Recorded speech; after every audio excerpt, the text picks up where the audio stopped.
માત્ર 13 સેકન્ડમાં આધેડને 9 વખત દંડાના ફટકા ઝીકાયા। નવરંગ પોલીસ ચોકીથી થોડા જ અંતરે આ ચોંકાવનારી ઘટના બની। કાયદો અને વ્યવસ્થાના ધજાગરા ઉડ્યા છે।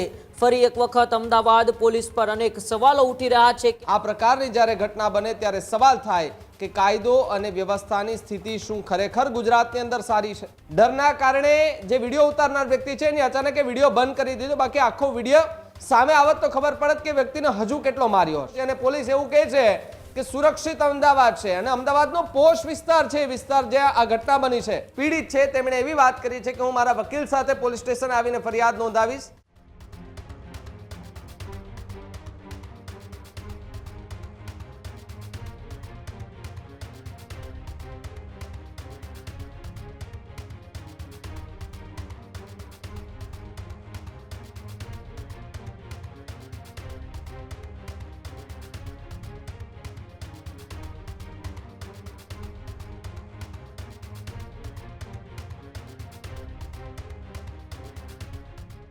અમદાવાદમાં ફરી એક વખત કાયદો અને વ્યવસ્થાના ધજાગરા ઉડ્યા છે। જી હા, અમદાવાદમાં ફરી કાયદો અને વ્યવસ્થાના ધજાગરા। મેમનગર ફાયર સ્ટેશન નજીક જાહેરમાં આધેડ પર જીવલેણ હુમલો કરવામાં આવ્યો। રસ્તાની વચ્ચે વાહનો રોકી કેટલાક શખ્સોએ દંડા અને લાતો વડે માર માર્યો। માત્ર 13 સેકન્ડમાં આધેડને 9 વખત દંડાના ફટકા ઝીકાયા। નવરંગ પોલીસ ચોકીથી થોડા જ અંતરે આ ચોંકાવનારી ઘટના બની। જાહેર રસ્તા પર ખુલ્લેઆમ ગુંડાગીરીથી લોકોમાં પણ ભયનો માહોલ। સતત હુમલાના કારણે આધેડ ગંભીર રીતે ઇજાગ્રસ્ત થયા। રસ્તેથી પસાર થતા લોકોએ વચ્ચે પડીને આધેડનો જીવ બચાવ્યો। ઇજાગ્રસ્તને તાત્કાલિક સોલા સિવિલ હોસ્પિટલમાં ખસેડાયા। બનાવની જાણ થતાં ગુજરાત યુનિવર્સિટી પોલીસ પણ ઘટના સ્થળે દોડી આવી। પોલીસે હોસ્પિટલમાં પહોંચીને આધેડનું નિવેદન પણ નોંધ્યું। હાલ સુધી આધેડે કોઈ સત્તાવાર ફરિયાદ નોંધાવી નથી। વકીલ સાથે આવી ફરિયાદ કરવાની આધેડે પોલીસને જાણ કરી છે। હુમલાખોરોની ઓળખ અને હુમલાનું કારણ જાણવા પોલીસે અત્યારે તપાસ તેજ કરી છે। ત્યારે ફરિયાદ નોંધાયા બાદ કડક કાયદેસરની કાર્યવાહી થાય તેવી શક્યતાઓ છે। ત્યારે ફરી એક વખત રાજ્યના સૌથી મોટા શહેરની અંદર કાયદો અને વ્યવસ્થાના ધજાગરા ઉડ્યા છે। ફરી એક વખત અમદાવાદ પોલીસ પર અનેક સવાલો ઉઠી રહ્યા છે કે આ લુખ્ખા તત્વો, આ અસામાજિક તત્વોમાં શું અમદાવાદ પોલીસનો એ ડર નથી રહ્યો? અમદાવાદ પોલીસનો એ ખોફ નથી રહ્યો? ભાવિક મારી સાથે ન્યૂઝરૂમથી જોડાયેલા છે। ભાવિક, આ યુપી કે બિહારના દ્રશ્યો નથી, આ આપણા ગાંધી અને સરદારના ગુજરાતના દ્રશ્યો છે, જ્યાં અમદાવાદ પોલીસના જરા પણ ડર વિના, કાયદો અને વ્યવસ્થાના જરા પણ ડર વિના આ બેફામ બનેલા અસામાજિક તત્વો છે, આ લુખ્ખા તત્વો છે, આને ક્યારે લગામ આપવામાં આવશે? ઉમંગ, જે રીતે આ દ્રશ્યો સામે આવ્યા જેમાં હવે સવાલ છે કે જુઓ પોલીસ કમિશનર આ દ્રશ્યો, જુઓ એસપી સાહેબ આ દ્રશ્યો, જુઓ પીએસઆઈ સાહેબ, એસપી સાહેબ જે પણ હોય, જુઓ આ દ્રશ્યો કે જે આપણા અમદાવાદના છે।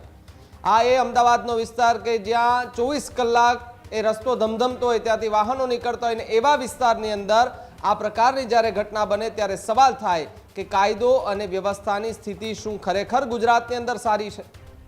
જ્યારે યુપી અને બિહારની અંદર કંઈ થાય છે ત્યારે આપણે એવું કહીએ કે યુપી બિહારમાં તો આવું બધું થાય, આપણા ગુજરાતમાં થોડું થાય, પણ આવા ગુજરાતની અંદર જ્યારે દ્રશ્યો આવે ત્યારે આપણને એવું થાય કે યુપી અને બિહાર જેવું ગુજરાત કોણ બનાવી રહ્યું છે? જે પ્રમાણે એક આધેડ પર 9 સેકન્ડની અંદર જેમને દંડાના ફટકા મારવામાં આવ્યા, જેમને લાતો મારવામાં આવી, જેના દ્રશ્યો સામે આવ્યા, એનો વિડીયો સામે આવ્યો, અને જે વ્યક્તિ વિડીયો ઉતારી રહ્યો હતો તેમને પણ મારનાર વ્યક્તિ ધમકી આપવા માટે આવી રહ્યો હતો। ડરના કારણે જે વિડીયો ઉતારનાર વ્યક્તિ છે એની અચાનક એ વિડીયો બંધ કરી દીધો, બાકી આખો વિડીયો સામે આવત તો ખબર પડત કે વ્યક્તિને હજુ કેટલો માર્યો હશે। આખી ઘટના શું હતી એ સમજવા માટે પોલીસ પણ ત્યાં પહોંચી। જો કે આ વિડીયો વાયરલ થયા બાદ પોલીસ પહોંચી અને પોલીસ એવું કહે છે કે સુરક્ષિત અમદાવાદ છે અને અમદાવાદનો પોશ વિસ્તાર છે, વિસ્તાર જ્યાં આ ઘટના બની છે। અમદાવાદનો કોઈ એવો વિસ્તાર નહીં, પોશ વિસ્તાર છે કે જ્યાં 24 કલાક વાહનોની અવરજવર હોય, લોકો રાત્રિના સમયે ત્યાં એ રસ્તા પર ચાલતા નીકળતા હોય છે, અને એવા રસ્તા પર જ્યારે જાહેરમાં આવી મારામારીની ઘટના બને, આ એક ઘટના નથી, આ ગઈકાલે પહેલી ઘટના નથી। ગઈકાલે દરિયાપુરમાં પણ આ જ પ્રકારની એક ઘટના બની હતી, જેમાં પણ મારામારીની વાત સામે આવી હતી, અને એ વિસ્તાર તો જે હમણાં જગન્નાથ ભગવાનની જે રથયાત્રાનો રૂટ છે, રૂટ પર આ પ્રકારની મારામારીના દ્રશ્યો સામે આવ્યા હતા। પોલીસ જ્યારે કાયદો અને વ્યવસ્થાની સ્થિતિની વાતો કરે છે પોલીસ જ્યારે એવું કહે છે કે અમદાવાદની અંદર કાયદો અને વ્યવસ્થાની સ્થિતિ સારી છે, અહીંયા કોઈ એવા અસામાજિક તત્વો નથી, કોઈ એવા ટપોરી નથી કે જે ગુંડાગર્દી કરી જાય, પણ સવાલ એ અહીંના એસપી સામે છે, ત્યાંના પીએસઆઈ સામે છે, પોલીસ કમિશનર સામે છે કે જુઓ તમારા રાત્રિના પેટ્રોલિંગના દાવા કેટલા પોકળ સાબિત થાય છે. ક્યાં છે તમારી પેલી પીસીઆર વાન કે જે ફરતી હોય બધામાં અને કહેતી હોય છે કે ભાઈ અહીંયા જો કંઈ એવું લાગે છે તો ત્યાં રોકી અને મામલો થાળે પાડવાના પ્રયાસ કરે, અથવા તો જે પણ ગુનેગાર હોય એને પકડીને પોલીસ સ્ટેશન લઈ જાય.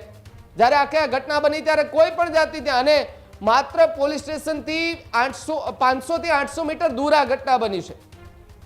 આખી ઘટના બની ત્યાર સુધીમાં તો પોલીસ પણ નહોતી પહોંચી. મામલો એ હોસ્પિટલ સુધી પહોંચે છે. જે આધેડ વયના જે વ્યક્તિ છે એમને મારવામાં આવે છે, જેનો વિડીયો પહેલા તમને બતાવો છે કે જેની અંદર જે મારનાર વ્યક્તિ છે એવી ક્રૂરતાથી મારે છે કે જે પેલા આધેડ વયના વ્યક્તિ છે એ રોડ પર ઊભા પણ નથી થઈ શકતા, એટલી હદે એમને મારે છે. પહેલા વિડીયો જુઓ કે જેની અંદર કયા પ્રકારની રસ્તા વચ્ચે મારામારી થઈ હતી.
તો જે રીતે આખો આ વિડીયો જોયો જેની અંદર એક જે વૃદ્ધ વ્યક્તિ છે તેમને મારવામાં આવે છે અને ત્યારબાદ ત્યાંથી એમને 108ના મારફતે સોલા સિવિલ હોસ્પિટલ ખાતે લઈ જવામાં આવે છે. પોલીસ પણ ત્યાં પહોંચે છે. જો કે વકીલ સાથે આવી અને પોલીસ ફરિયાદ કરવાની વાત એ આધેડ વ્યક્તિ છે જેમણે માર ખાધો છે, જે પીડિત છે, તેમણે એવી વાત કરી છે કે હું મારા વકીલ સાથે પોલીસ સ્ટેશન આવીને ફરિયાદ નોંધાવીશ.